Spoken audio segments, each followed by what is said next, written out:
Hello, welcome to the channel Why Stories. Enjoy watching. Dear newlyweds and esteemed guests, I'd like to take this moment to offer congratulations to the groom on behalf of Eugenio and Félix. Rest assured, they're doing fine. However, they do look at their father's photograph and shed tears every day. Outraged, the shift manager swiftly grabbed the microphone from Agata's grip, offering a hasty apology as he handed it to an approaching toastmaster.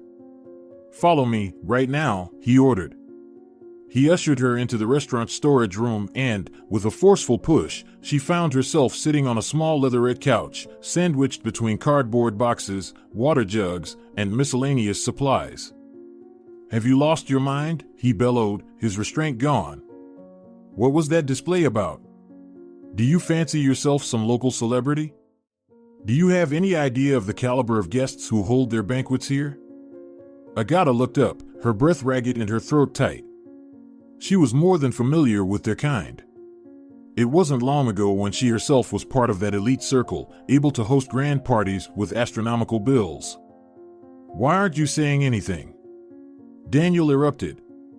"If you don't explain this ludicrous act and figure out how to remedy the situation, I guarantee not only will you lose this job, but I'll ensure no one in the service industry will even consider hiring you again. Say goodbye to decent pay and generous tips. In fact, you'll wish you could forget this ever happened." "He's my husband," Agata responded, her voice steady. She had regained her composure. The shock had ebbed, clarity returning, and the pieces began to align in her mind. "Yes, he's my lawful husband," she said, answering the unspoken question in Daniel's shocked eyes. "He died almost 2 years ago. Now, it seems he's come back to life. You've lost it. Or wait, is it white fever?" Daniel tried to recall the term, chuckling nervously. "Have you been drinking? Sneaking drinks on the job?" "I haven't had a drop," she retorted. "I don't drink." "If you're sober, then you must be mad," Daniel said, unwilling to dig deeper into what might have prompted his usually quiet and dependable employee to act out at such a high-end event. "Go out there and apologize publicly. If you can spout such nonsense, you can find the words to apologize." He gripped her elbow, steering her towards the storeroom exit. "Let's just say it was a joke, testing the nerves of the newlyweds. Okay?" "Yes," he answered himself. "Let go." Agata's voice rose in sudden anger. "Release me. I've said what I needed to, and I'm not saying another word." "Oh, really?" Daniel's temper flared. "Then consider this your last day here. On your way out, make sure to check in with payroll. They'll have a note on your record to ensure you'll never." Agata didn't wait to hear the rest. She dashed back into the storeroom, yanked off her waitress uniform, and tossed it in the trash. Swiftly changing into her own attire, she didn't spare a glance at a mirror, grabbed her purse, and bolted out the restaurant's back door. As she did, a large, muscular figure tried to grab her. But Agata, once an athlete, wasn't easy to catch. She deftly maneuvered between towering stacks of pallets in the alleyway. Using her agility, she quickly scaled them until she was even with the mesh fence and then jumped from a significant height. She took off running, not daring to glance back, certain that if they caught her, her life would be in grave danger. At that moment, all Agata could think about were her children, her 2 precious boys aged 3 and 6. She had to save them, take them away, hide them somewhere safe. She sprinted through the roads and darted into a grove of trees. Passing by a park fence, she swiftly turned off her cell phone to avoid being tracked. She continued to run, feeling like prey being chased by a predator. Finally, she entered a large shopping mall, rushing inside and quickly making her way up an escalator to the 3rd floor. She passed one store after another, then a cafe, a play zone, and a cinema. Walking briskly into the cinema snack area, she slipped into the restroom, locked the door, and took a moment to breathe. She needed to lay low for about 10 to 15 minutes. By her calculations, that should give her a good head start.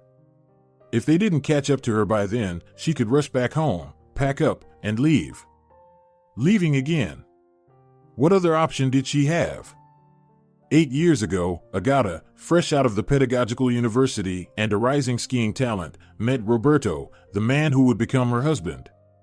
This meeting marked a significant turn in her life, clearly dividing it into before Roberto and after Roberto. Initially, she believed he was her guardian angel, a blessing, a wonderful turn of fate. She'd imagined that life with him would be endlessly joyful and prosperous. How wrong she was. They had met at a banquet celebrating the anniversary of the elite sports school where Agata had recently been appointed as a coach. The school was prestigious, and its coaches were handsomely paid. To truly fit into this team, one needed a host of qualifications and accomplishments. And Agata had them in spades: advanced skiing achievements at 12, candidacy for sports mastery at 14, and full mastery by 16. She'd competed in numerous national and international events, accumulating victories, awards, and recognitions. A bright future seemed assured. Yet, as it turned out, destiny, or perhaps her own choices, had something different in store. Maybe we alone are accountable for the decisions we make in life, guiding our path. This was a realization Agata would come to later on, contemplating where things went wrong. It seemed she was the master of her own fate. But those thoughts were years in the future. Back then, she was simply captivated by the man standing before her, tall, fit, and with captivating eyes. Her heart fluttered, reacting as if butter had been moved from the cold of a freezer to the warmth of the sun. "Allow me to introduce myself," the striking man began with a charming tone. "I'm Roberto, here on behalf of a company that helped establish this institution." "And you are?" His gaze made Agata feel as if she were floating on air. This was the man she had yearned for, the one she had envisioned in her dreams for so many years. "Agata," she answered warmly, imbuing her voice with all the tenderness she felt. "It's a pleasure to meet you." "The pleasure is entirely mine, believe me." "Would you like a drink?" They made their way to the bar. Roberto ordered a martini cocktail with raspberry syrup for her, while he opted for whiskey. As they sipped their drinks, they chatted and laughed. More cocktails were ordered, and as the evening wore on, they found themselves in a luxurious hotel room, wanting to get to know each other on a more intimate level. Agata was well aware of the night's trajectory, but she wasn't concerned. The innocence of her youth was behind her.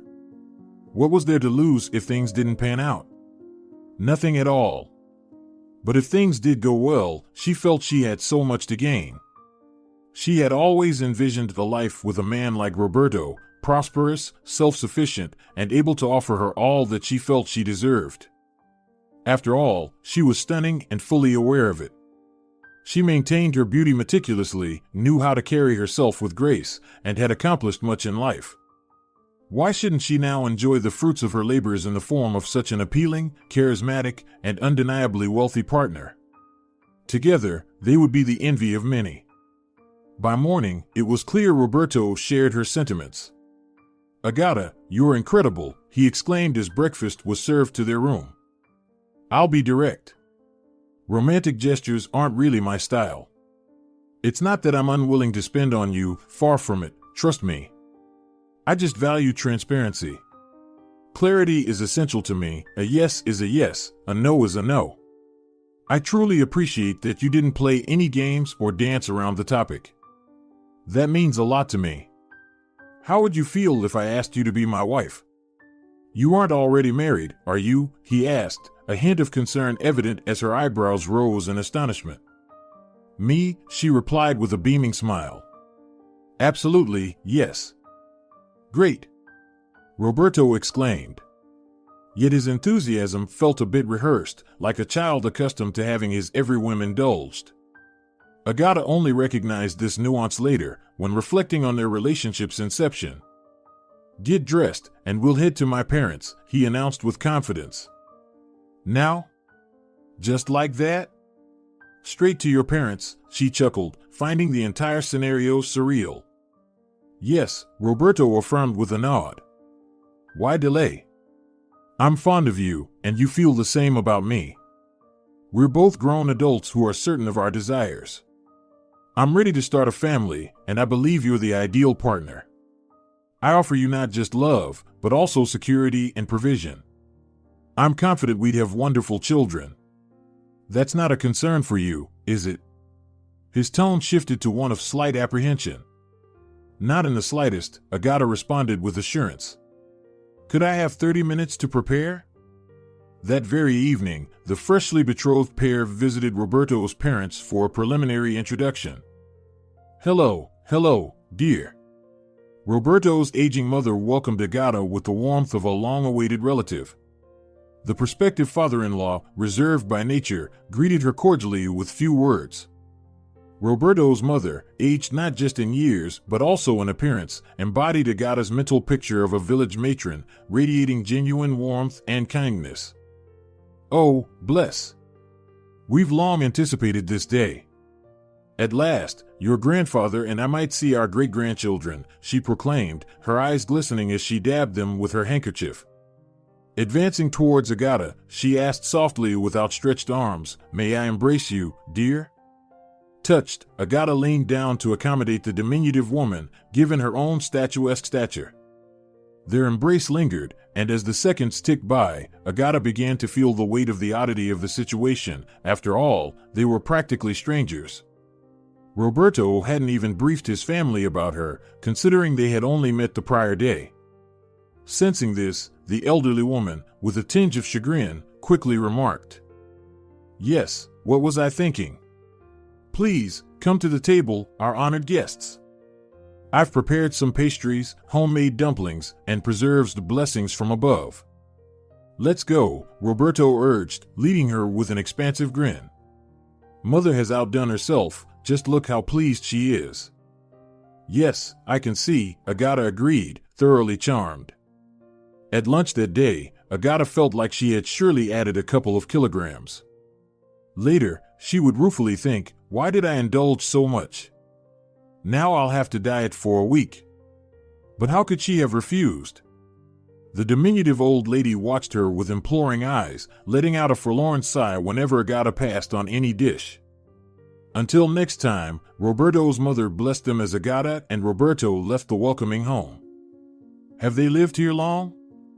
Agata inquired during their return journey, her gaze fixed on the posh gated community with its imposing fences, barriers, and round-the-clock security, the complete luxury package.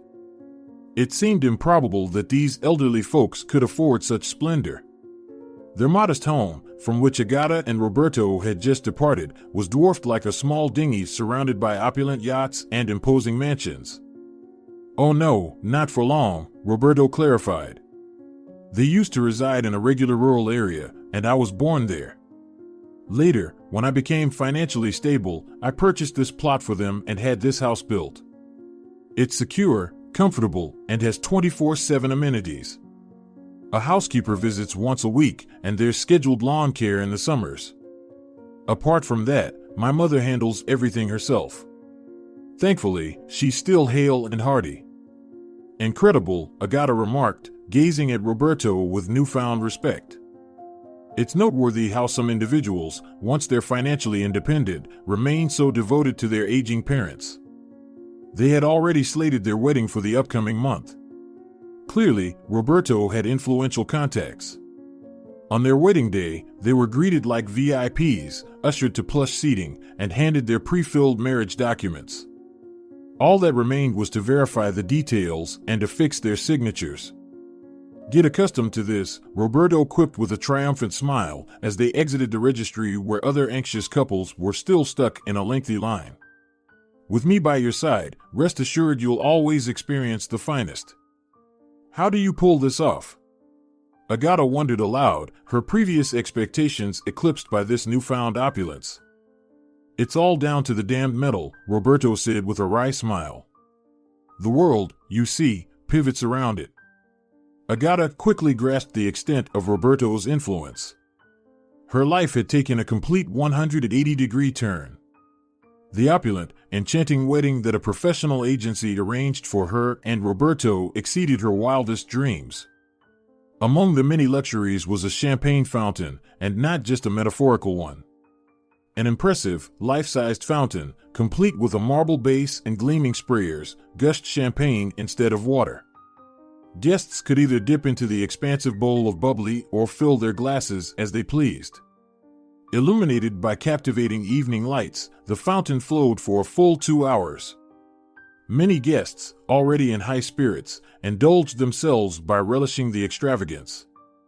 The atmosphere was filled with laughter, jests, and jubilation. Selfies were a must, and the professional photographer's flashes lit up the venue continuously. The wedding became an entertainment spectacle for all in attendance. The crowd was so vast that Agata struggled to recognize even a small portion of the attendees amid the hustle and bustle. But Roberto reassured her. These are all significant figures, he had explained the previous day when an overwhelmed Agata asked about the multitude of guests.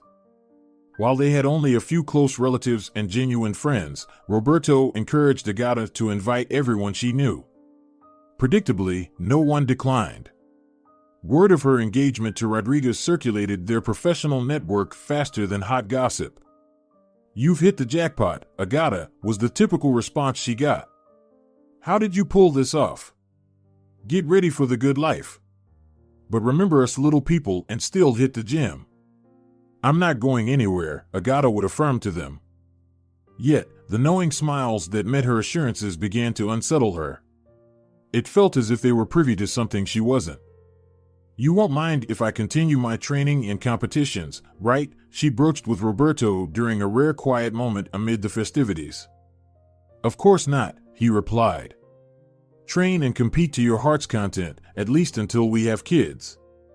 And after that," she prodded. "We'll cross that bridge when we come to it," he responded, smiling and softly stroking her face. "Don't fret, love. We'll make sure things work out just the way you want." Somewhat reassured, Agata approached her parents, who looked a bit overwhelmed amidst the lavish festivities. "Where are your husband's parents?" Agata's father asked. "Aren't they attending?" "You met them earlier, Dad," Agata answered. "Such events aren't really their cup of tea, especially at their age." "I noticed," her father acknowledged. "Still, they didn't seem that frail." "I can't say," Agata shrugged. "I suppose they know what's best for them." "Why does it matter?" her mother interjected. "Is it really our concern?" "It just feels off, almost unfair," her father reflected. "But, you're right, it's none of our business. What truly matters is your happiness," her mother embraced Agata. "You do love him, beyond all this opulence, right?" "Absolutely, Mom," Agata assured her with a smile. "I genuinely love him." "That's all I needed to hear," her mother whispered, eyes misting over. "I wish you boundless joy." Following their wedding, the newlyweds embarked on a Pacific cruise. It was like a scene straight out of a blockbuster, a majestic ship that was a city unto itself. They had a palatial multi-room suite, impeccable service, and a myriad of entertainment options. Seawater pools, a variety of restaurants, bars, a billiards club, dance floors, a movie theater, a spa center. The amenities were endless. Best of all, everything was prepaid and all-inclusive. For Agata, it was a childhood dream come true. She'd once whimsically wished, while playing fortune-telling games with a friend, to marry a wealthy, doting, and attractive man, and then have 2 children. Now, with a possible millionaire or billionaire for a husband, the first part of her innocent wish was realized. As for his wealth specifics, Agata never pried. There was no questioning his love or good looks. The final part of her dream, starting a family, seemed to be unfolding as well. In one of their stops, Tripoli, Agata felt queasy upon seeing a tray of ornate pastries brought over by a waiter. "I won't be having that. Please take it back," she declined. "Señora, I assure you it's freshly made," the waiter attempted in somewhat broken Spanish. But Agata was firm. "No, thank you." "Remove it," Roberto commanded with a stern gaze. His succinct directive held more sway than Agata's gentle refusals. "Are you all right, love? Feeling ill? Perhaps the sun got to you?" Roberto's eyes were filled with concern as he studied her. "You're looking quite pale." "I'm not sure." "Let's return to the ship," Agata replied weakly. "I'm not feeling my best." The doctor they summoned, after examining his affluent patient, flashed a grin and jokingly commented that he wouldn't be stepping on the midwife's toes. Nonetheless, he graciously accepted the fee, as well as the generous tip that an elated Roberto handed over, without really counting the bills. "Ah, Signor," the doctor exclaimed with exaggerated surprise. "Rest assured, your young prince will be the picture of health and happiness." "That he will," Roberto confirmed with a confident smile. "He'll have nothing but the best." After bidding the doctor farewell, Roberto requested a bottle of a particularly expensive vintage champagne to be delivered to their suite. "To our son. To our future," he toasted, pouring a bit of champagne for both himself and Agata, who tried to decline. A single sip of fine champagne won't harm anyone. True enough, nothing adverse happened. The lingering nausea even seemed to wane. Overall, the journey proceeded smoothly, save for the fact that in the latter part of their trip, Agata developed an aversion not just to the smell, but also the sight of pastries and ice cream. "It seems I have selective morning sickness," she quipped. "Everything's fine as long as I avoid desserts." "It's probably because you're carrying a boy," remarked an elderly Russian woman, whom they frequently saw at the ship's restaurant. One day, Agata decided to engage her in conversation, and the two quickly found common topics to chat about. "Oh, is that so?" Agata responded with amusement. "My husband believes the same. He's quite keen on having a son." "An heir, you mean?" the older woman queried, her eyebrow arching gracefully. "Are you, by chance, descended from nobility?" Caught off guard, Agata replied hesitantly, "No. I'm not certain."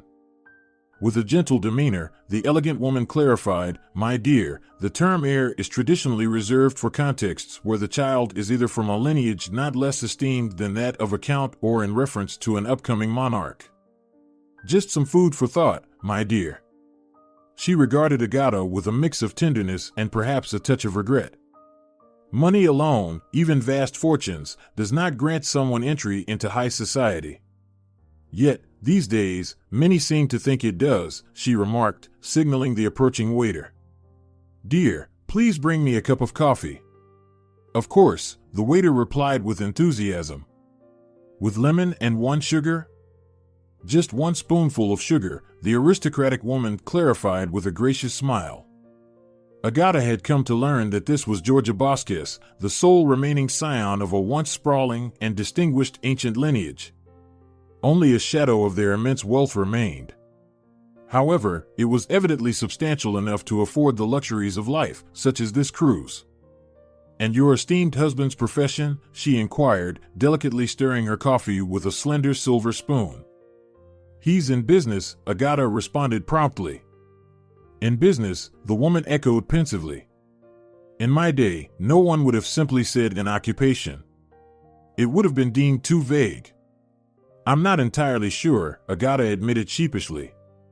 "He has numerous enterprises. Real estate, stocks, investments in sports facilities and events. That's what he's shared with me." "That's more than enough, dear," the older woman replied gently. "A young lady needn't concern herself with the intricacies of her husband's dealings. It's enough to be apprised of the general state of his assets and their maintenance. That's what prenuptial agreements were designed for. I trust they're still popular?" "I'm not sure," Agata confessed, a bit flustered. "I'm quite unfamiliar with such matters." "Perhaps it's best we change the subject," the Countess suggested, shaking her head. "It's verging on impropriety.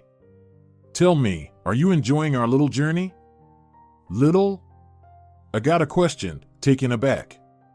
But, quickly regaining her composure and not wanting to seem uninformed, she added, "Yes, very much so.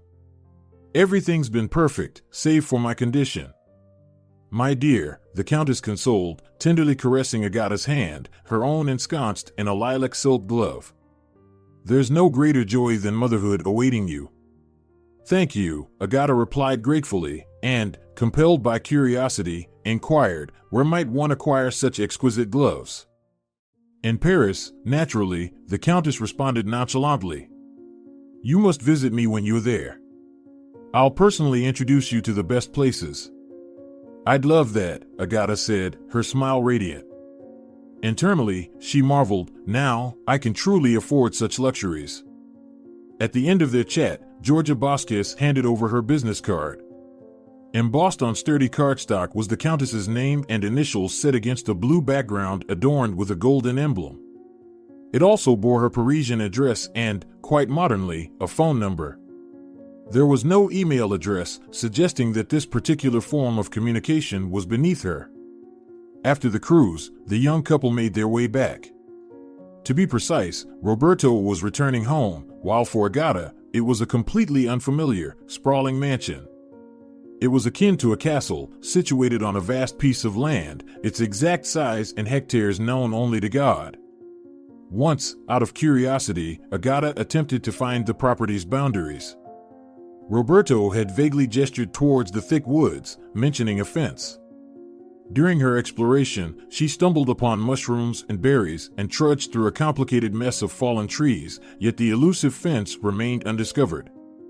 In the evening, she voiced her frustrations to her husband, who laughingly suggested he'd send someone named Goyo with a bulldozer to pave a path, given her keenness to discern their property's limits. It seems risky, Agata voiced her concerns.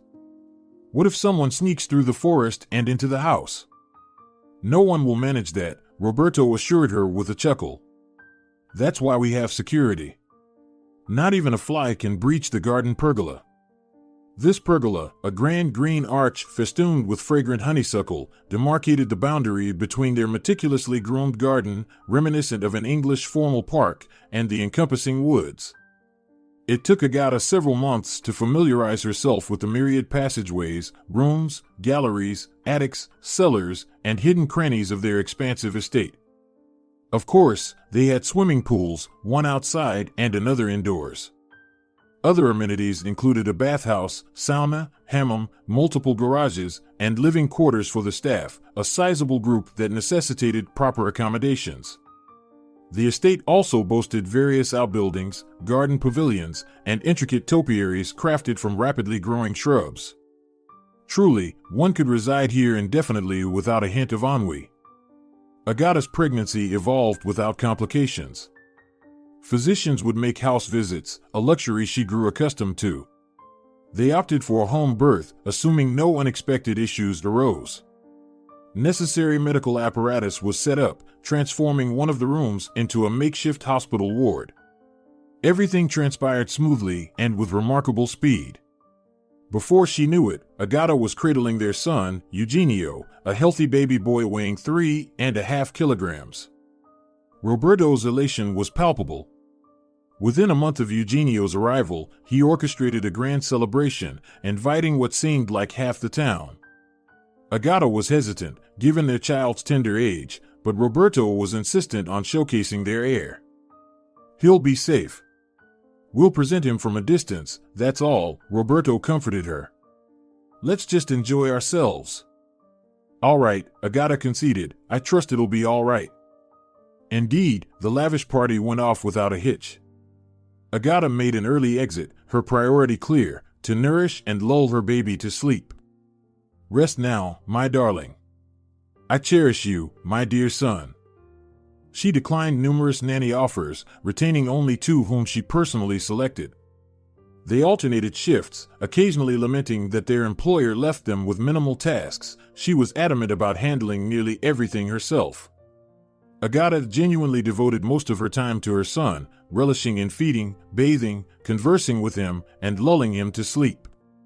Naturally, their extensive estate made for delightful walks.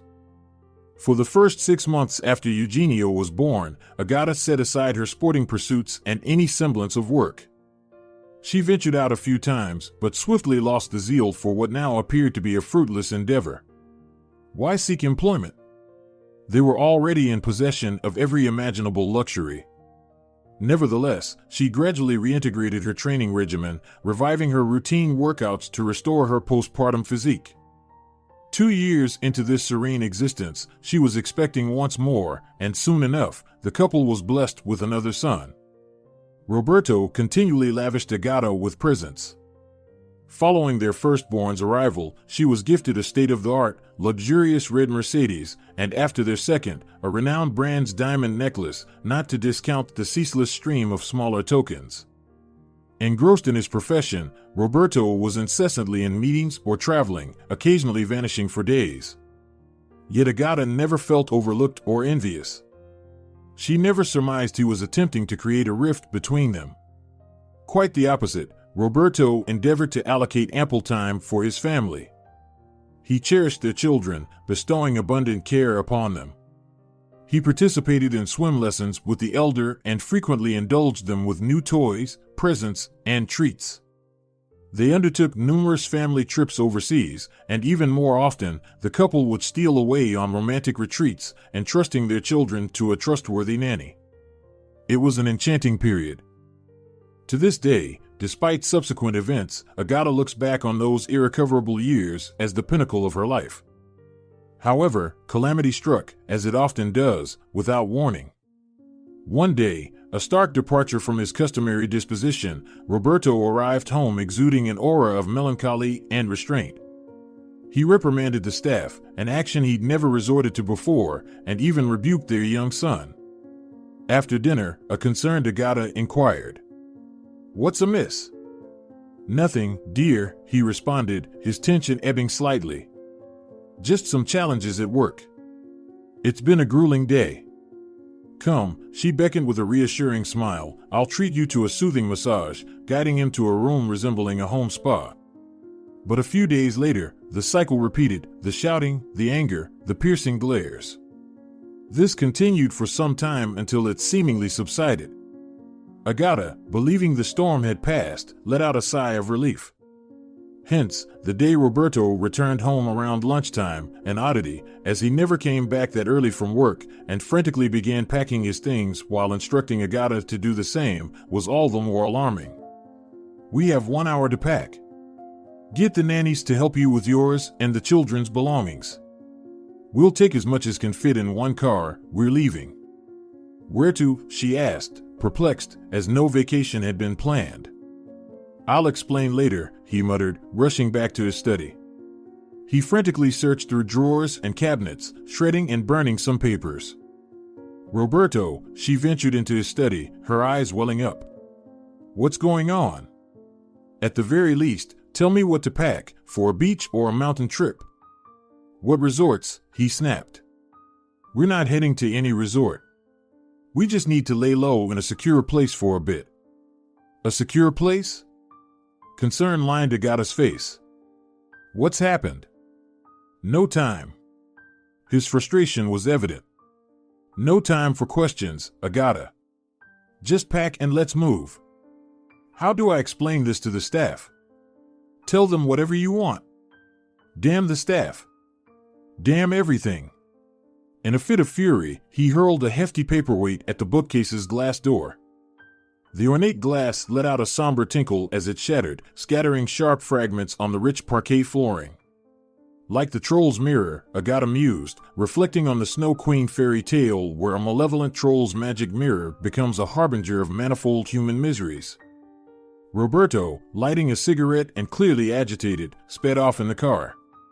He ignored Agata's objections over his perilous driving speed and smoking near the kids. He barked a few sharp words, his temper flaring, causing her to bite her tongue.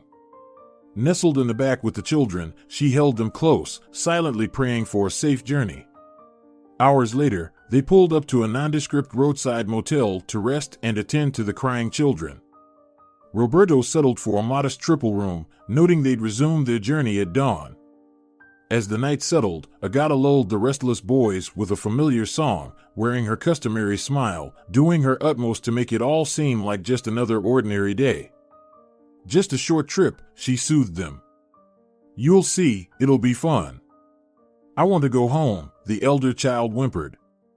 Meanwhile, the younger one, still struggling with words, pulled at his sleeve and cried softly, sounding much like a distressed puppy.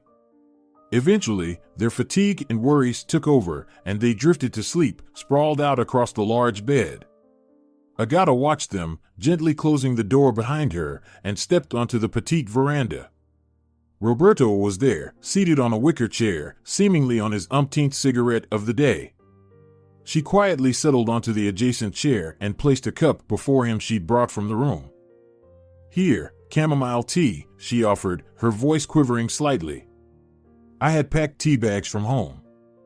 "Thanks," he murmured, taking a sip before setting the cup down. She held her tongue, deciding it best to wait for him to share when he was ready. The pair sat in contemplative silence, watching the constant flurry of vehicles on the highway before them. Night had completely set in, a myriad of lights rushing past their temporary refuge. "I'm sorry," Roberto eventually whispered. "I acted horribly." Agata simply nodded, hoping he would elaborate. But he continued gazing into the distance, lost in his thoughts. "Should we rest?" she suggested gently. "You need to go," he declared suddenly. "Go far away." "Alone." "What do you mean alone?" Confusion filled her eyes. "And where will you be?" "I can't leave right now," he confessed, shaking his head. "I'll get you to an airport tomorrow, but I'm unsure which one. Just don't fly from our usual airport to avoid immediate tracking." "What's going on?" The weight of uncertainty was too much for Agata. "You have to tell me something. This is all too much." "I'm broke," he admitted dejectedly. "I've lost everything." "How?" Confusion marred her features. "Issues with the business? And our home? The car? Our belongings? It'll all be taken." Roberto's voice was laden with despair. "Everything's gone. Our only hope is to sell what we can and retrieve the funds. I'll find a safe place for you. As for me, it looks like I'm starting from the bottom again. You won't abandon me, right?" His gaze sought hers, illuminated faintly by the motel entrance light. They didn't turn on the lights on the veranda, so they sat in almost complete darkness. "No, of course not. What are you saying?" She stood up from her chair, walked over to him, and embraced him. He hugged her back, and then he started sobbing uncontrollably, shaking violently like a little boy, his whole body trembling with sobs. "SHH, SHH." Agata comforted him. "Everything will be fine, don't worry, my dear." "No, nothing will be fine anymore," he sobbed. "I've lost everything. Can't you understand? Everything. But not everything. We're still here with you, right?" Agata stroked his head and whispered the sweetest, most tender words that came to her mind. But deep inside, her own soul was filled with darkness. Uncertainty and fear weighed heavily on her heart. By morning, barely dawn, they were on the move again. While they were traveling, Agata booked tickets at an Egyptian hotel. Luxury was no longer a priority. They settled for something ordinary, not too expensive or prestigious. "Let's go for 2 weeks. Here's the money I managed to gather." "We'll manage for a while," Roberto hurriedly told her. "I'll take care of some matters here, sell what I can, and then I'll join you. We'll come back together, that's the plan." "Okay?" "Okay," Agata agreed. "Be careful, my love. Call us, all right?" "All right." He kept looking around like a cornered animal the whole time they were at the airport. And finally, convinced that they had passed through the boarding gates, he let out a relieved sigh. He waved at them from behind the glass windows of the waiting area and walked away without turning back. Agata left with a heavy heart. A dreadful, oppressive premonition tormented her, giving her no rest. They had a good flight, reached the hotel by transfer, and settled in. Everything seemed normal. Roberto sent her a message, forbidding her from calling him. He said he would call whenever possible. He replied that everything was fine for now. Agata sighed, checked on the sleeping children, and herself sank into an uncertain and restless sleep. The first few days went calmly. Roberto called her twice, and his voice sounded a bit brighter. He said everything was fine, as much as it could be at the moment. They exchanged messages daily, and the hotel was quiet, sleepy, and peaceful. Breakfast, lunch, dinner, beach, pool. Kids club, everything according to schedule. Agata caught herself thinking more than once that she would like to stay here forever, as long as Roberto was by her side. Let it be like this for as long as possible. Let nothing ever happen.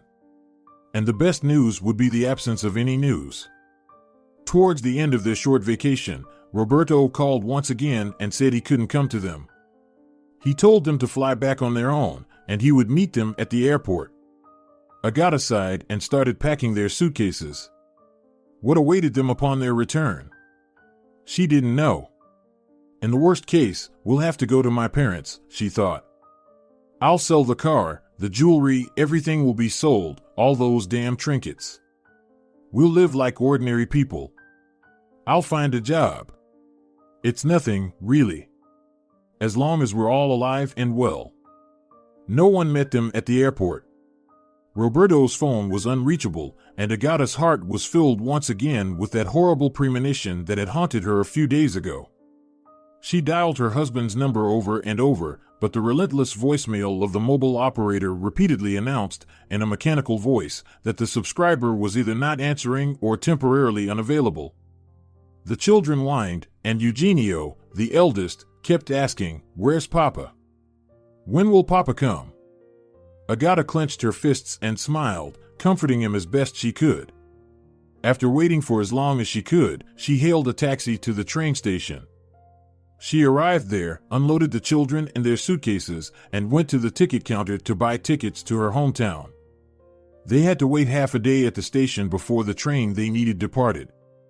She still had some money, and that question was the very last thing on her mind at the moment. The most pressing and suffocating thought that consumed her, burning from within, was, where is Roberto? What happened to him? She hardly slept during the journey, startled by every noise and movement of the train. When her phone rang in the morning, she jumped up as if stung and rushed to it, as if it were her last hope, but it turned out to be her mother. Yes, Agata answered with a faltering voice and spent a long time telling her about their vacation and why Roberto didn't go with them. She didn't want to upset her parents yet, explaining her difficult situation to them, so she had to put on a brave face and make sure her mother didn't suspect anything. It was incredibly hard to do so. She wanted to cry and call for help, but instead, Agata laughed and smiled, describing her wonderful vacation and the unexpected matters that prevented her husband from flying with them. Finally, that threshold was left behind, and familiar suburban landscapes appeared outside the window. Hooray! We're almost home, the children shouted, bouncing on the compartment's couches like lively, restless balls. Even as they approached their home, Agata realized that something had happened. Something terrible, irreparable. After getting out of the taxi, she walked up to the gate and took out the keys from her bag to unlock it. But immediately, she noticed a white paper with red printed letters taped onto it. The edges of the paper were sealed with a dark brown stamp bearing an embossed coat of arms and something about the police. Agata's hands dropped, and her lips trembled, but the children were standing next to her. With their heads raised, they innocently looked at their mother, expecting her to open the gate so they could enter their home. What was she supposed to do? Well, my dear ones, she said to them cheerfully, let's play a game, shall we? Pretend that we're not ourselves, but thieves and burglars. Let's go, let's sneak into our home through the back gate. It will be fun. Awesome. Papa will be so surprised. Eugenio happily agreed. Little Felix whimpered, but he also succumbed to the collective impulse, and together they went around to the far gate that led straight into the woods. Agata desperately hoped that at least this gate wouldn't be sealed. Her calculations proved correct. This gate, forgotten by everyone for 100 years, covered in grass and some bushes, was easily found. The key smoothly slid into the lock and turned, granting them passage. At least that was something. They walked through their wooded plot, where the overgrowth was not as thick as on the outside, and passed through the garden pergola, entering their familiar, well-trodden paradise. It was quiet here, but in an unusual way. Then Agata realized that she couldn't hear the familiar gurgling of the small fountains and streams. They must have cut off the water supply. There was no soul in sight outside. The house stood sleepily with the closed iron shutters on the first-floor windows. With a pounding heart, Agata approached the front door, and there, too, she saw the exact same paper as on the gate. "We won't leave from here either," she told the children. "After all, we're little thieves, remember?" They entered the house through the back door for the servants, which apparently no one knew or remembered. By that point, Agata was so furious that she simply didn't care anymore. If there had been a paper here, she would have torn it to shreds without hesitation. The house was dim and lifeless, with electricity and water cut off, the gas boilers turned off. Luckily, Agata knew where everything was switched on. Pressing the necessary switches and levers in the boiler room, she restored light, water, and warmth to her home. She bathed the children, found some decent food from the supplies, fed them, and put them to bed. "Now it's quiet time," she told them. "Even little thieves need to sleep at noon." Then she went to explore the house, to see what was what. Stepping into Roberto's study, she stopped at the threshold, frozen in place. The entire large polished desk was entwined with colorful ribbons of paper. Getting closer, her face changed, and she screamed in horror. The chair on which Roberto usually sat, the tabletop, and everything around it was covered in dried dark brown stains. Her head spun, and her vision darkened. She might have fainted, but the thought of the children brought her back to her senses. She walked out of the study on cotton feet and carefully closed the door handle. Then she thought, turned back, found a cigar box in the broken bookshelf. It should contain a set of spare keys. "Yes, here it is, the key to the study," she said as she left again, locking the study with the key. She pulled the handle, making sure everything worked. And she slid down the wall to the floor, sobbing silently, pressing her hand to her mouth so that the children wouldn't hear and wake up. "Hello," she began making calls half an hour later, dialing all the numbers of Roberto's acquaintances and friends that she had. "Hey, do you know where Roberto is? I came back from vacation, and I can't reach him." "No? Well, sorry." She had called almost everyone, but no one could tell her anything. They said they hadn't seen him in a long time. They themselves wanted to know what happened and how things were going, and so on.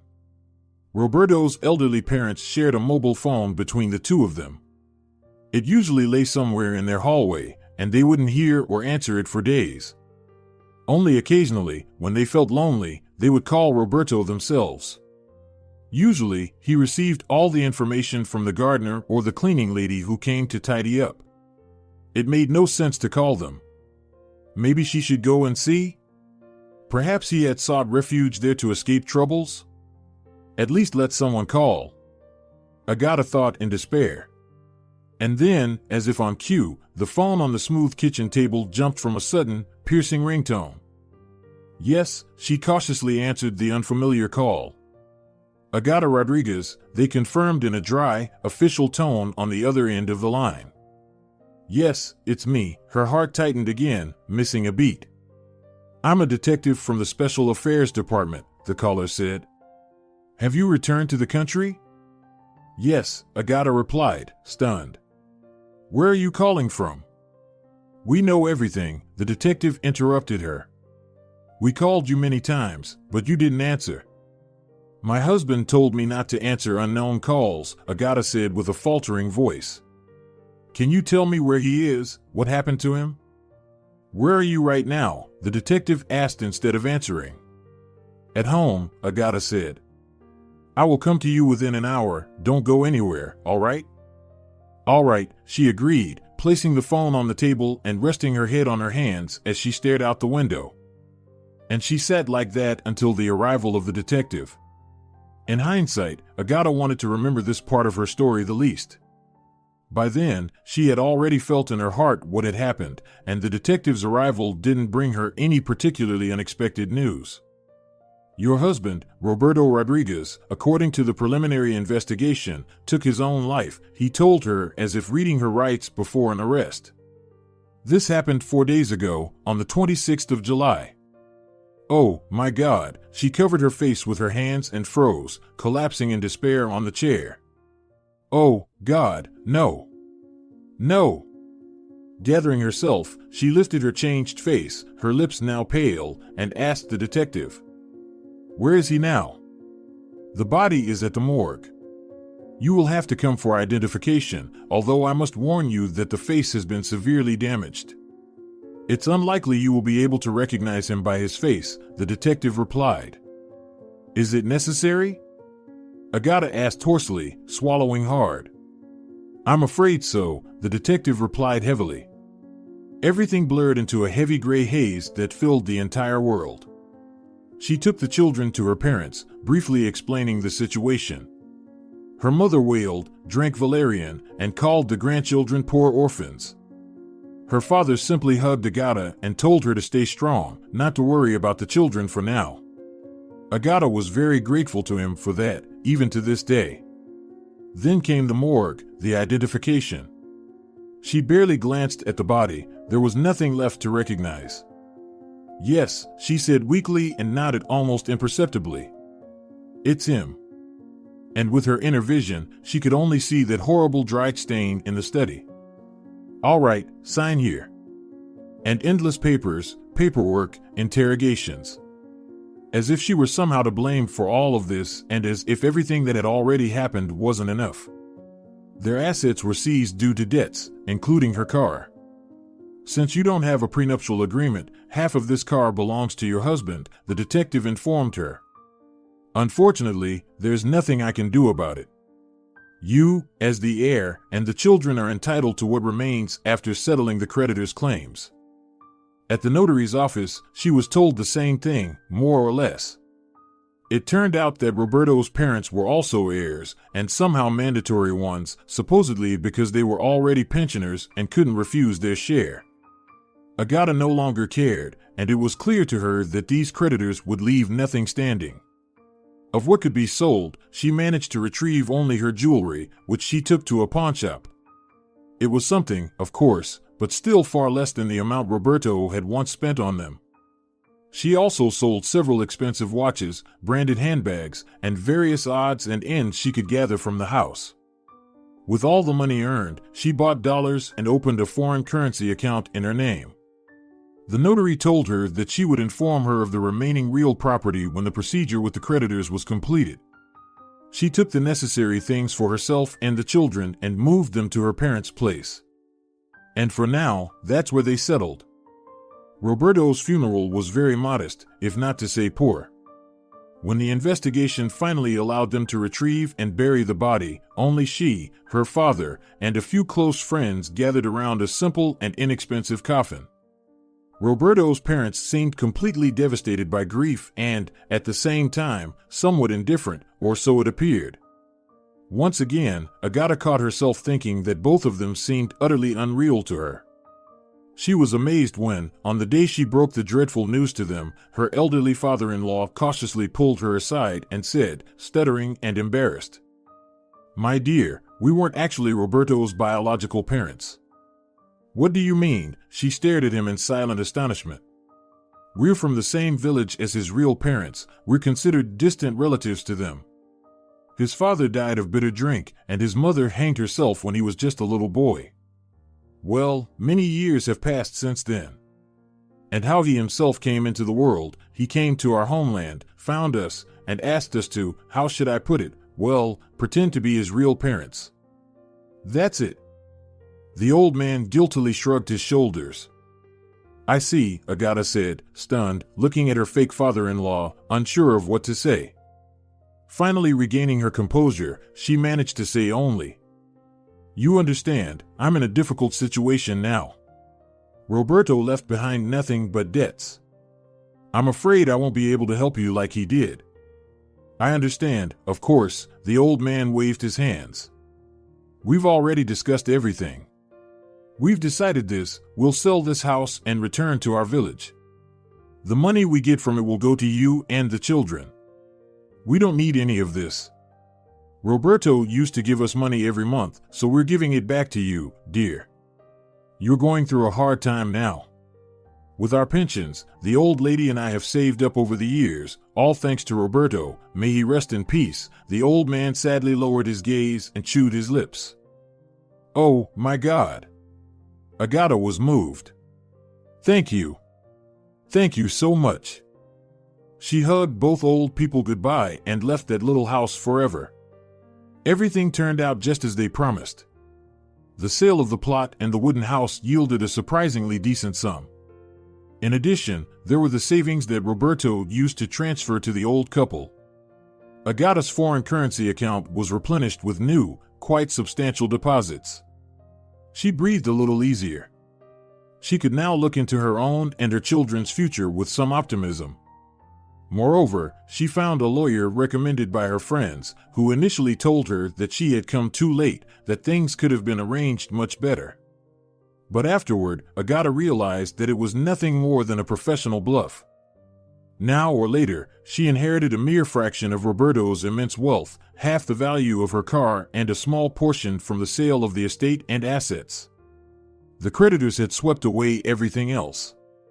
Agata didn't know who those creditors were or what their connection to Roberto was, nor did she want to know. Now, she had to find a good job in her field, and it wasn't easy. Agata understood well that over the years she had spent away from professional skiing, too much had changed for her value as a skier to have diminished almost to zero. She would have to revalidate her qualifications, participate in competitions. But, of course, she could now say goodbye for good to the dream of participating in the Olympic Games, which had once seemed so attainable. All the plans to rebuild her life changed and collapsed when one evening a certain unfamiliar man called Agata, introducing himself as a friend and business partner of Roberto, and asked her for a meeting. Without hesitation, she agreed, hoping to learn some information about the final days of her beloved. They arranged to meet in a busy place, one of the small but decent cafes. Apparently, this business acquaintance understood that she could hardly afford an expensive establishment anymore, where they had thoughtlessly squandered enormous sums not long ago. "Good evening, nice to meet you." The unfamiliar man stood up from the table, gallantly pulling out her chair.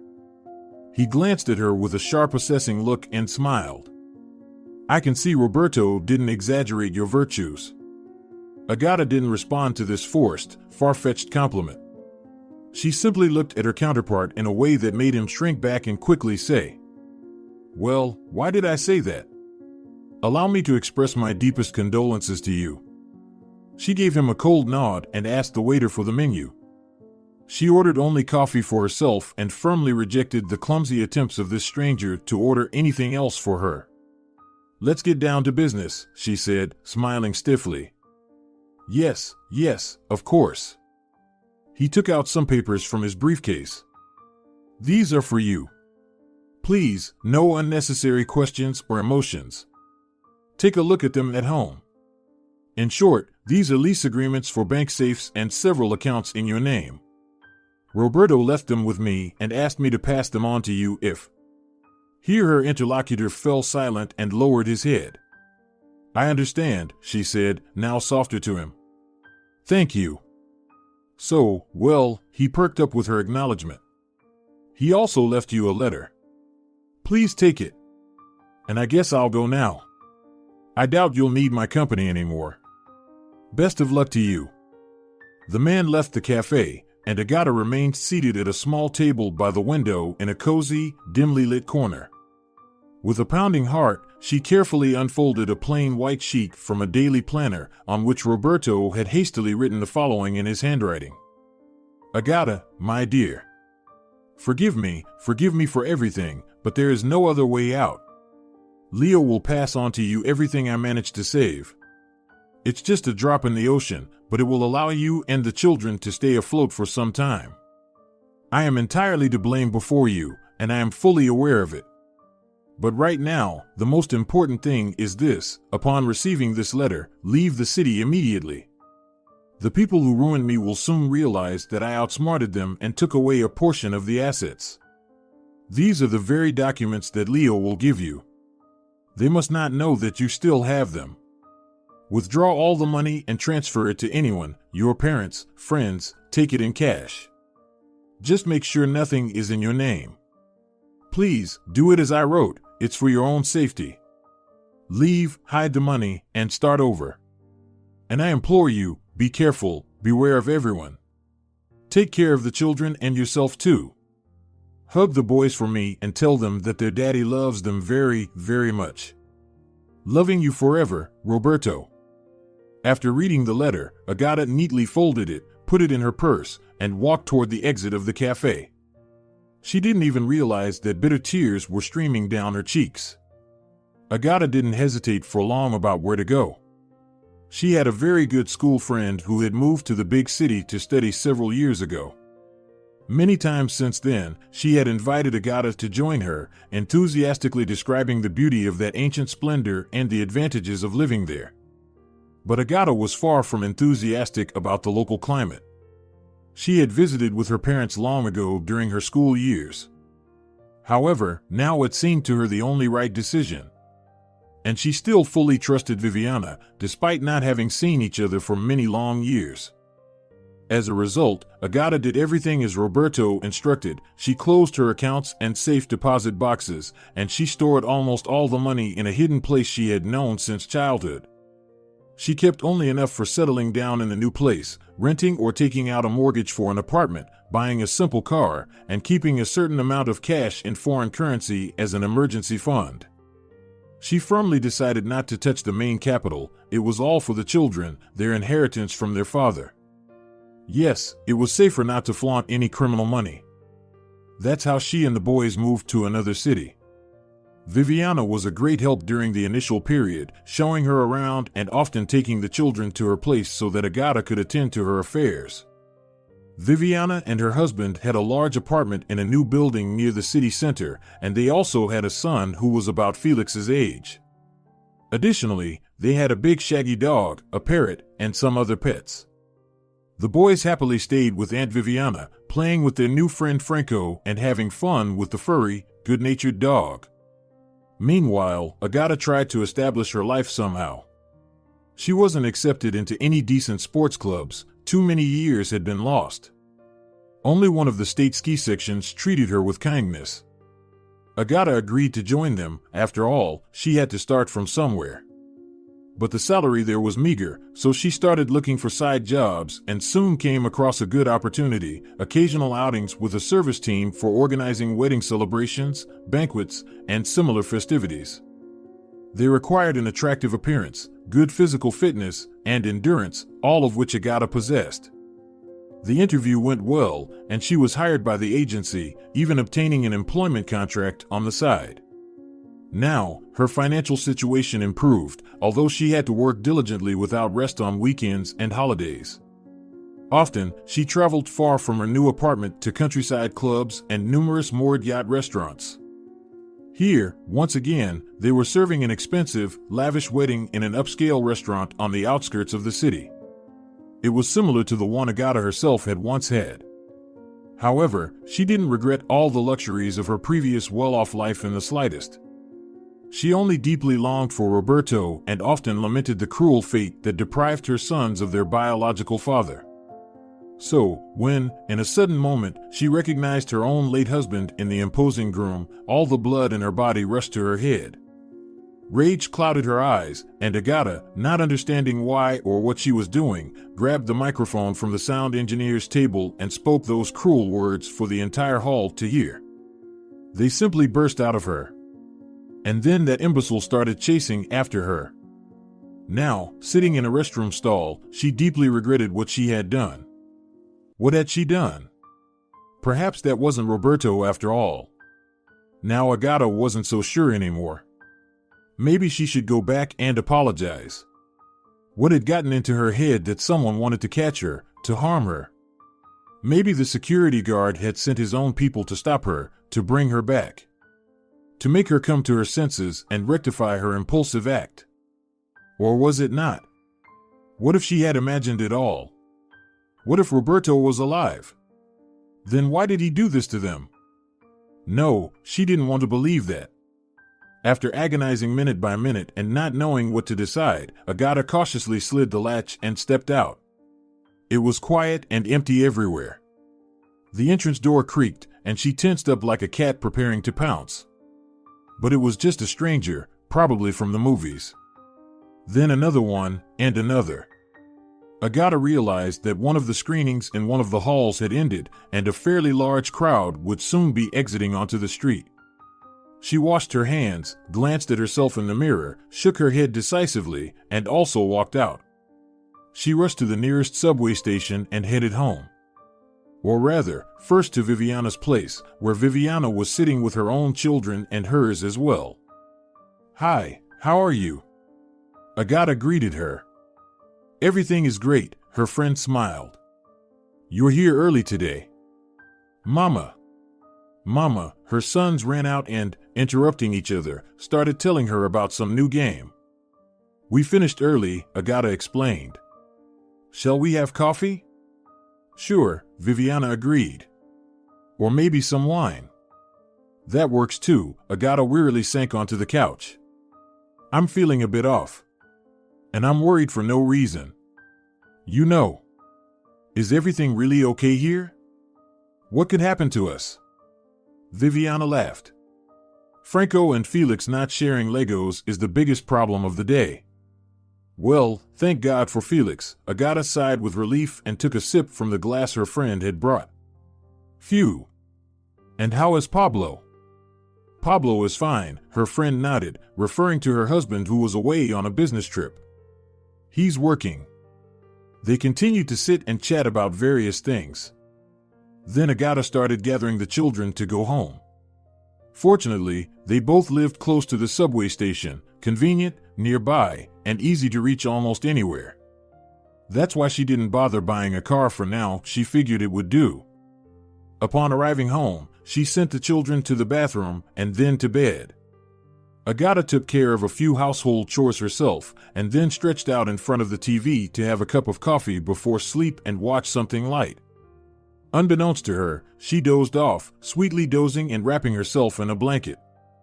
She was awakened by persistent knocking on the door.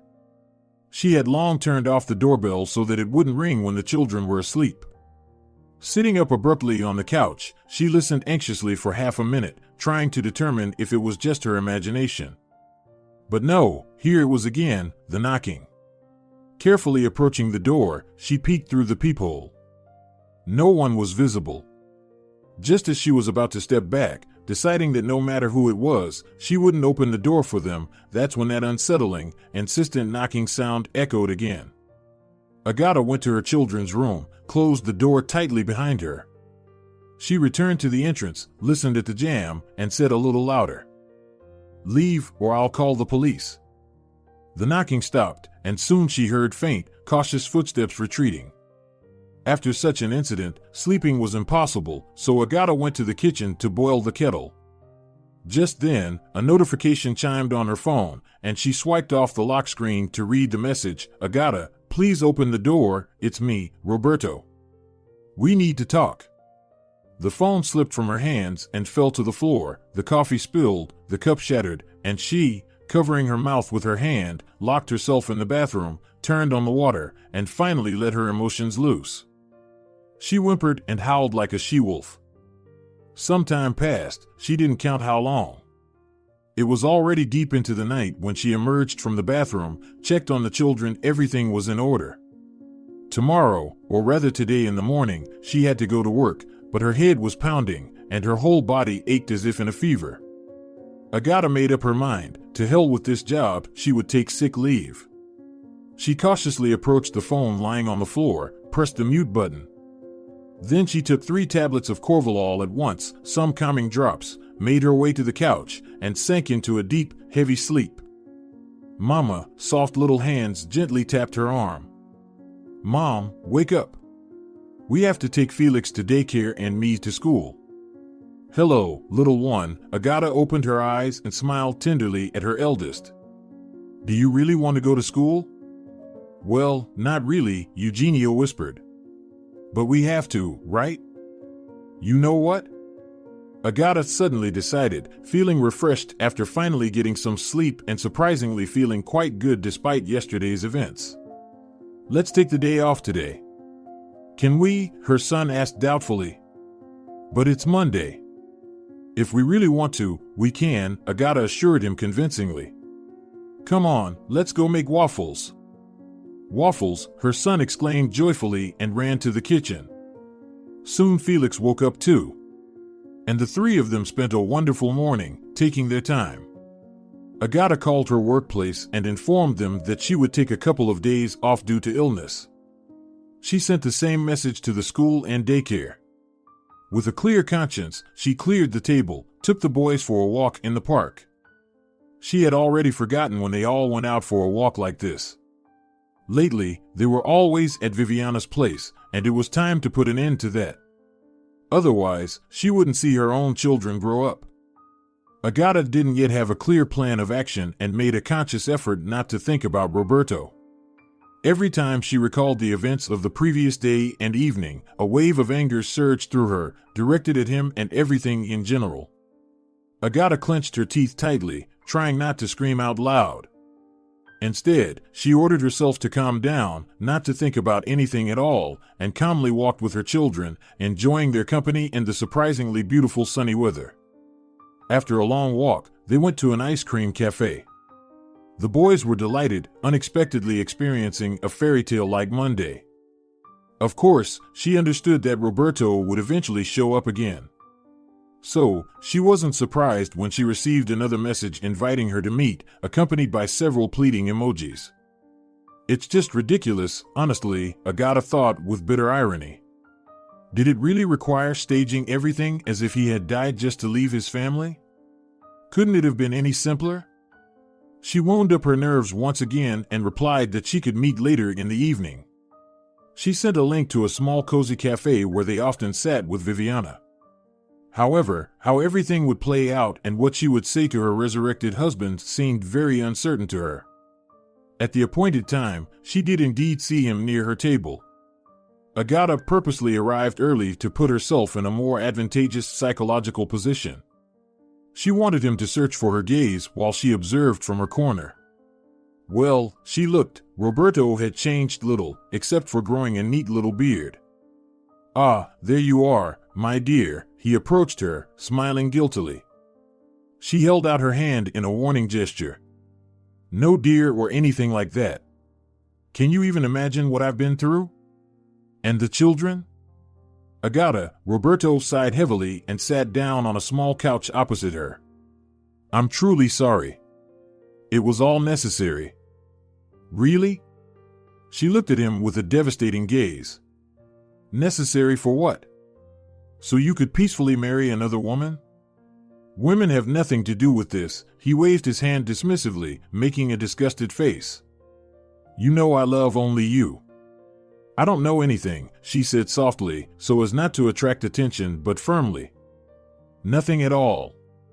What kind of person are you? How did we live? You kept me in complete ignorance all the time. Just for your own good, Roberto interjected into her accusatory speech. For my own good, you should have done completely different things, Agata said firmly. Not get involved in dubious adventures, not waste money, and secure a future for our children. But for now, my only good is them. Our sons, for whom I now work tirelessly like a horse, without breaks on weekends. And suddenly I find out that my beloved late husband has come back to life and has decided to tie the knot again. Surely, for my own good. She added mockingly and smirked. Let me explain everything to you, Roberto pleaded. I don't want any explanations, Agata said firmly. If you had the conscience to stage this vulgar performance, forget about the existence of your family, and then calmly marry someone else, what's there to explain? I didn't forget about you.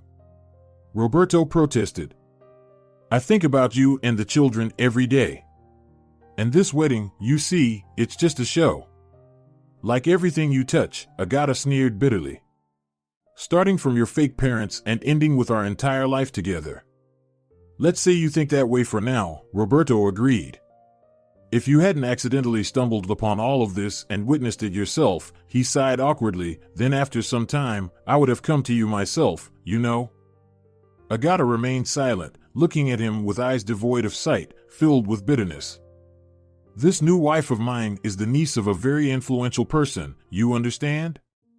Roberto continued speaking quickly, hurriedly, trying to convince her of the urgency of his words.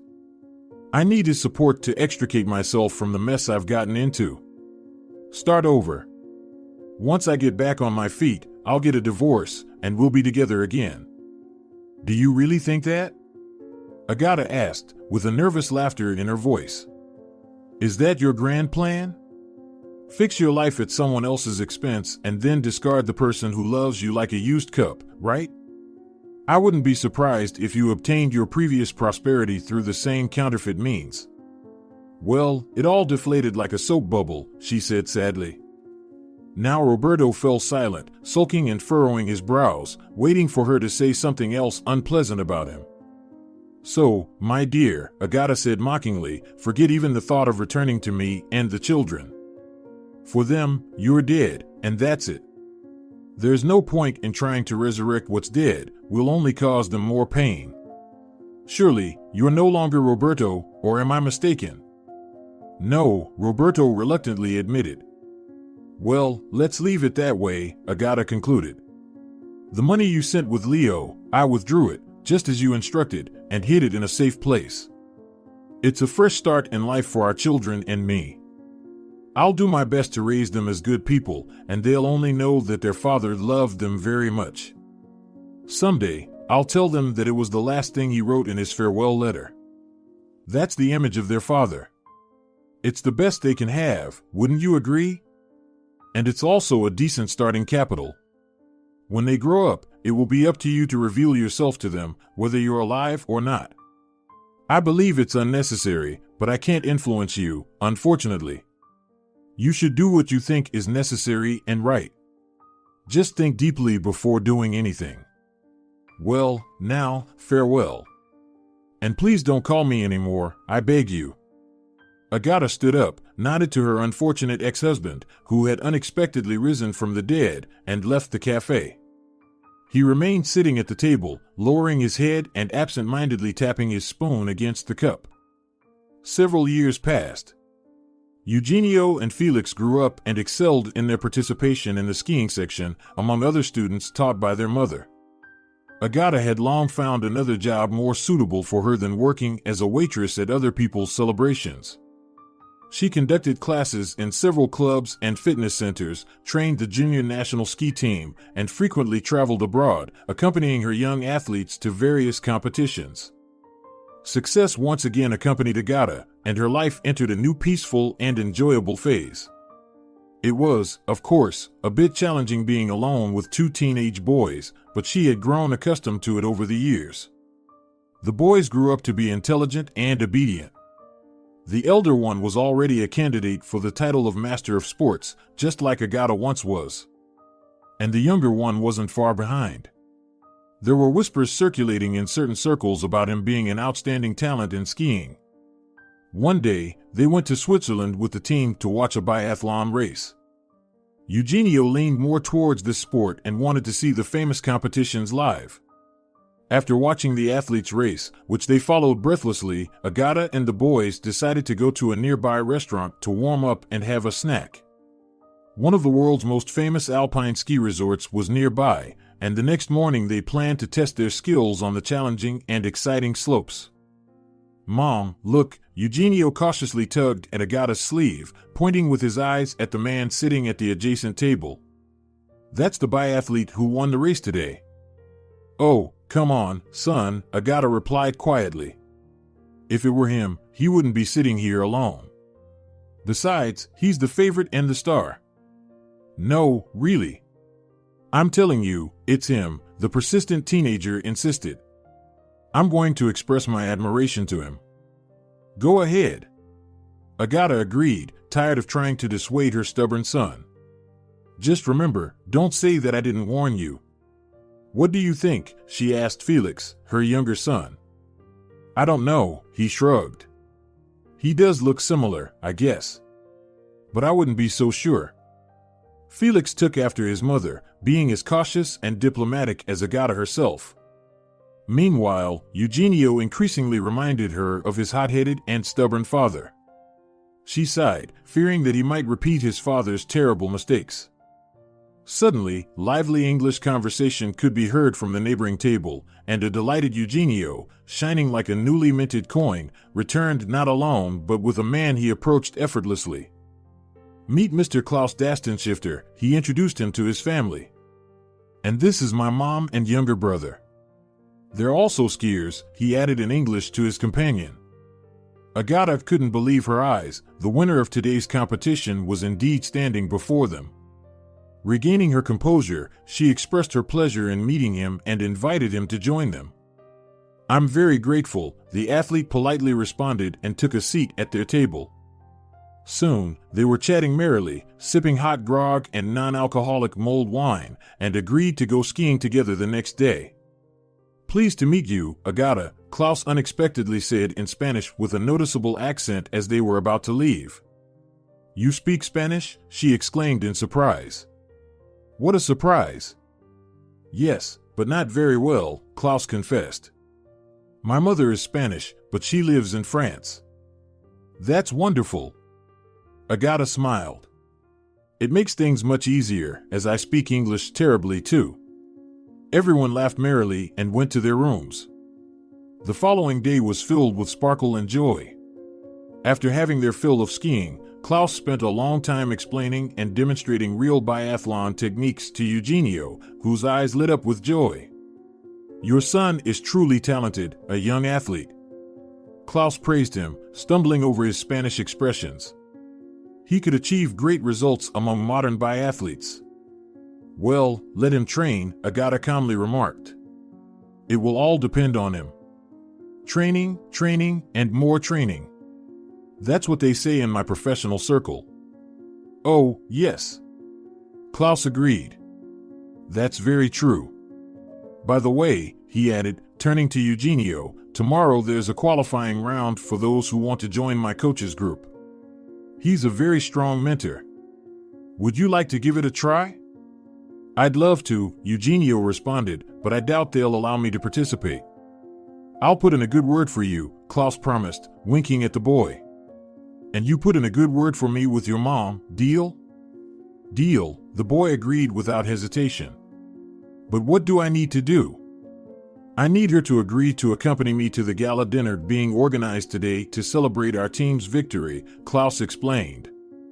"Ah, so that's why you were sitting alone there yesterday?" Eugenio tactlessly remarked. "They postponed the celebration?" "We usually hold the gala dinner on the following day," Klaus replied. "That way, everyone has a chance to recover and absent family members and friends can join us." "I see," Eugenio chuckled. "I'll tell my mother, but I can't promise anything. You know how she is? A tough nut to crack." "Thank you, I'll keep that in mind," Klaus replied seriously. And that's where they parted ways. "What's this gala dinner they're talking about?" Agata protested. "I highly doubt my name is on the guest list." "Mom, come on," her sons pleaded. "You're being invited by the race winner himself." "I didn't see any invitation," Agata stood her ground.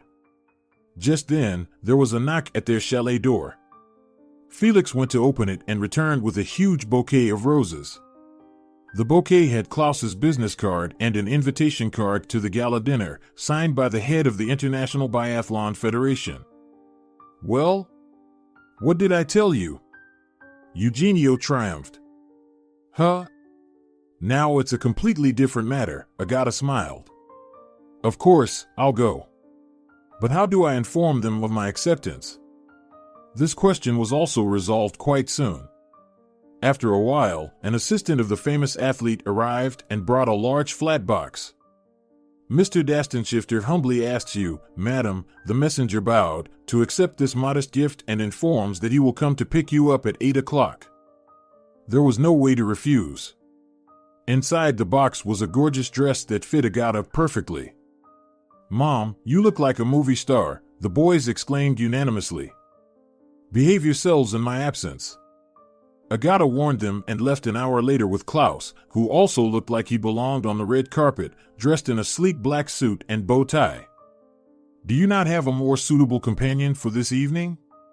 Agata asked while they were driving to the hotel where the gala dinner was taking place. I lost my wife several years ago, Klaus simply replied. I have been without a companion for a long time now. Oh, I'm sorry, Agata apologized. I didn't mean to. It's all right, he said and smiled. That's what they say, isn't it? Yes, that's what they say when they want to hide their sorrow, Agata whispered softly. And there they were, at the hotel, with a beautifully decorated entrance, numerous cars at the entrance, well-trained bellboys welcoming the guests. Lights sparkled, champagne chilled in silver buckets filled with ice. Camera flashes, a crowd of people, swift and invisible waiters scurrying back and forth on the polished marble, like quick black and white penguins on slippery ice. Then came the grand reception. Guests were seated at many oval, beautifully decorated tables.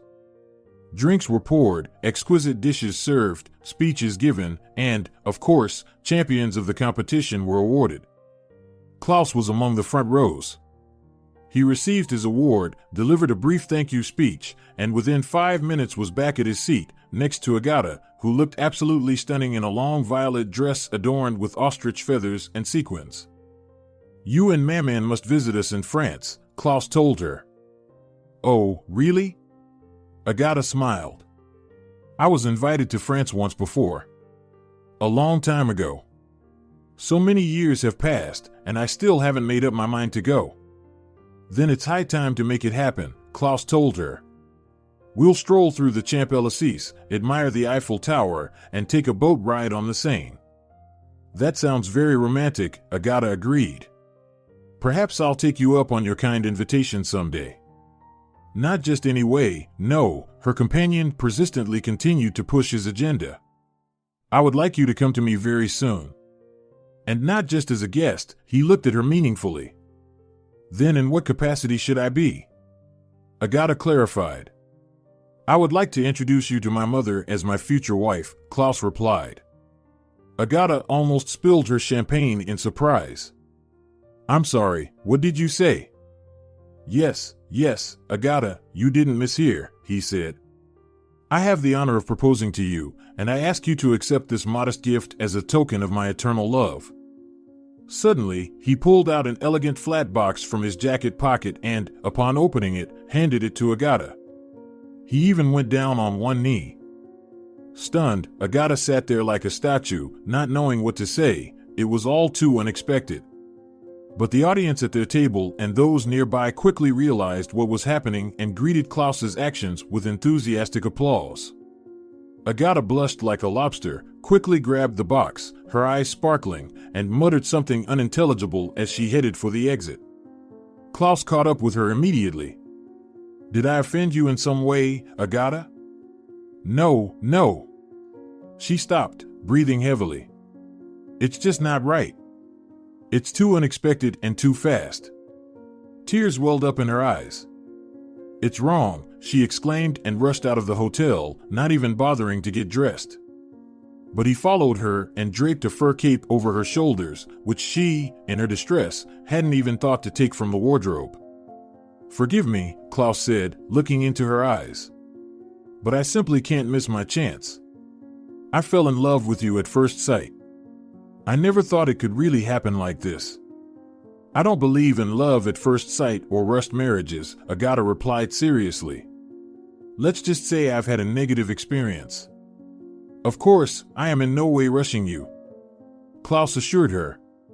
I just want you to be sure of the seriousness of my intentions. It's our custom. Our custom? Agata didn't understand him. Yes, he opened the door of a waiting taxi in front of her. In aristocratic circles. I have the honor of being a descendant of two ancient noble families, Spanish and Austrian. All the best to you, dear Agata.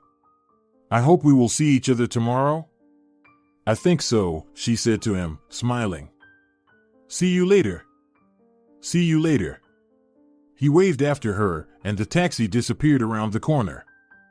She carefully opened the box, which she awkwardly snatched from his hands, and saw a magnificent, clearly antique ring made of some heavy light metal with a huge oval blue stone. The stone's interlaced pattern formed some initials of two Spanish letters, E and U. Agata didn't understand what it meant, but she immediately felt calmer and brighter in her soul. 2 days later, they returned home. As she bid farewell to Klaus, Agata gave him her word that she would definitely come to Paris in the spring. He said he would arrange an invitation for her and the boys, and they would receive a special visa. I can apply for a visa to France myself. It's not difficult, Agata said. Our sports federation regularly provides them for participants of international competitions. But you won't be coming for a competition, but as a guest to us and my mother, Klaus smiled. Those are completely different things. In the end, they agreed that they would visit during the spring break and said their goodbyes. Back home, everything remained the same: work, training, competitions, and school. Eugenio, in the end, received an invitation to come and train with a Swiss biathlon coach during the summer break. He was flying as if on wings. But Felix seemed off and behaved strangely. One day, he came home from school, locked himself in his room, and stayed there until evening, refusing to eat or attend practice. "What's going on?" his mother questioned him. "Why are you acting like this? Did something happen at school? Should I call your teacher?" "No, Mom," her son said. "There's no need to call anyone. I just don't feel very well. Can I not go to school tomorrow?" "Seems like he doesn't have a fever." Agata touched his forehead. "I don't even know what to say. Can you at least tell me something?" "No, I want to sleep." The boy turned away from her, covering himself with a blanket. The strange behavior was explained the next morning. Agata didn't have classes until 2 p.m. She made pancakes, saw Eugenio off to school, and sat in the kitchen with a cup of coffee. Soon, Felix came out, frowning and yawning. He ate the pancakes and said, "Some man came to me and said he's my father." "Who's this man?" Agata became alarmed. "Where did he come?" "By the school," Felix reluctantly replied. "I went out, and he was sitting on a bench, a fat guy with a beard." "Why didn't you tell me right away?" scolded his mother. "I don't know. He called me by name and said he's my dad. And I told him that my father died many years ago, and he's mistaken. But he said he's not mistaken. And that it was you who forbid us from communicating, but he's alive and wants to meet me and Eugenio." "I see. What else?" "I told him it's all untrue and left. But he came back again and brought a photograph. It was you and him, much younger, and we were so little." "Mom, how can this be? You always said that our dad died." "Calm down, my dear. Your dad did indeed die. You and Eugenio don't remember that time, but it wasn't easy for us. I have a death certificate. I'll show it to you now." Agata rummaged through the drawer and pulled out the necessary document. "Here, take a look." The boy carefully examined the document and nodded. "Yes, I understand. I even remember some things. But there can't be any mistake here, right?" "I don't think so, my dear.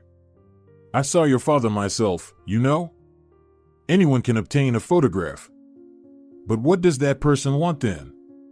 Felix asked, his voice trembling. "I don't know, dear. I don't know." She embraced her son and held him tightly against her. "I promise you, listen, I won't let anyone intimidate us, separate us. I won't let it happen." "Okay, Mom," the son said and smiled at her. The next day, Agata arrived at Felix's school about an hour before the end of classes. She walked around the entire schoolyard but didn't find anyone even remotely resembling her ex-husband. She waited in the car until the classes were over and picked up her son, as she often did. "Did you see that man today?" she asked Felix. He answered no. The next day, she came again, and the day after that, but he was never there. On Friday, she saw him from a distance. He looked grumpy, plump, sitting on a bench opposite the school entrance. "Hello, Roberto," she said to him, approaching closely. He flinched and stared at her. "Hello." From his face and overall appearance, she could tell that he had been drinking, and quite a lot at that. "What do you want from Felix? What do you think?" He smirked. "He's my own son. Can't a father communicate with his son? He doesn't remember you and doesn't know. He's convinced that his father died. Why are you scaring him? I want him to know me." Roberto insisted. "And Eugenio too." "No, it's impossible. They don't remember you." "It's not my fault they don't remember me," Roberto said inappropriately, growing agitated. "It was you who prevented us from communicating." "Correct me if I'm wrong," Agata said with an unpleasant tone, "but the last time we saw each other, you unexpectedly came back to life, changed your name and all your documents, and just got married, right?" "Yes," Roberto reluctantly admitted. "And what has changed now?" "Everything. Everything has changed," her ex-husband angrily replied. "I'm already divorced, it didn't work out." "So, what are you doing now?" "Oh, you know, a little bit of everything," Roberto vaguely muttered, waving his hand. "Well, at least something hasn't changed." Agata laughed. "You could never properly explain to me the nature of your activities. So listen carefully. I will say it once and won't repeat it. You better never show up near us, neither here nor anywhere else where my children are. Don't dare to intrude into our lives, trying to bring back the past in any way. It won't work, only cause harm.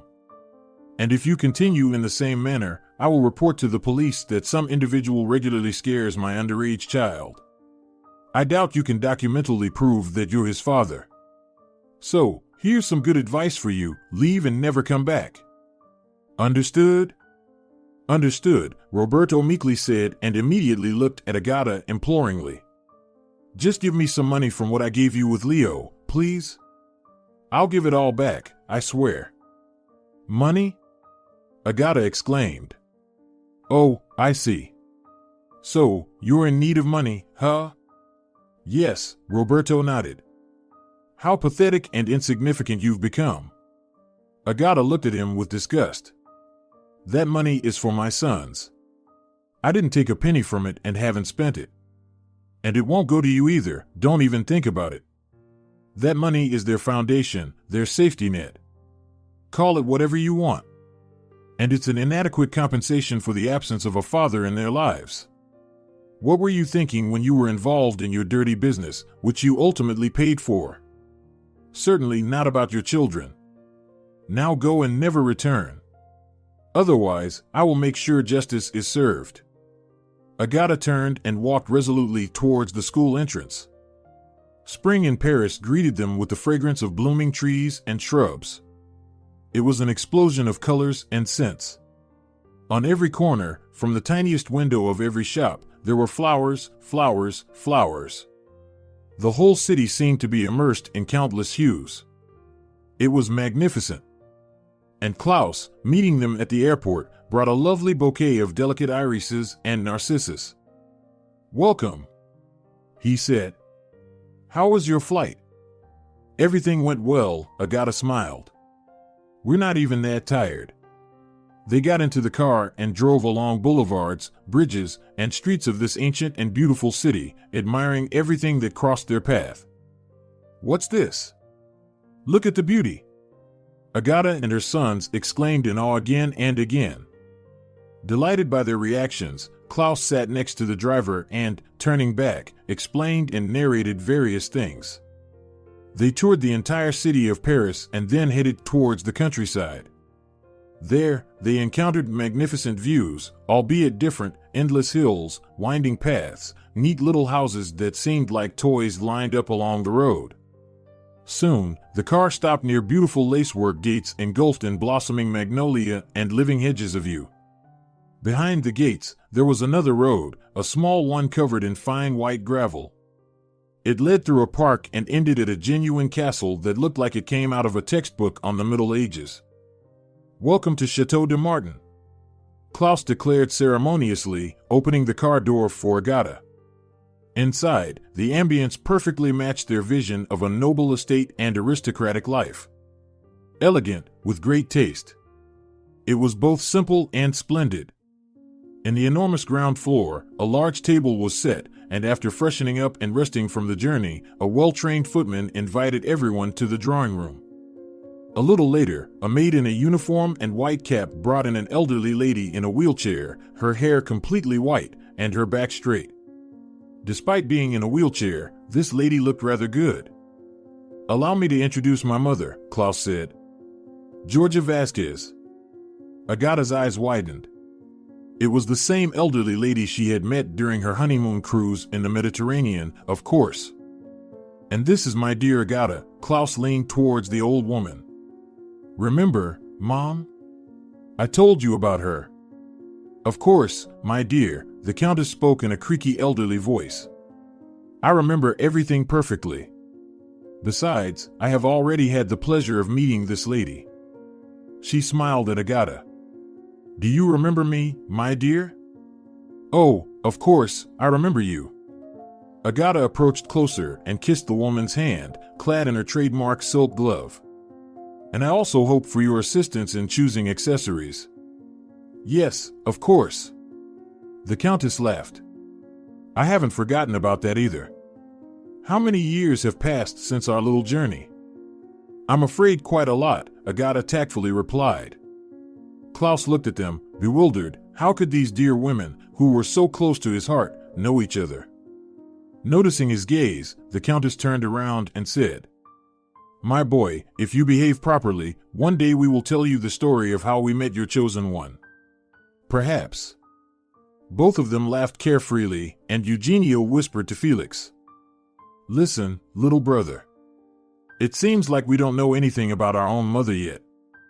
And we're not the only ones," the younger brother smiled. "But our new life, it seems, will be very interesting and exciting. And our mother will finally be happy. That's true. She deserves it more than anyone else in this world." If you're enjoying it as well, leave a like and subscribe.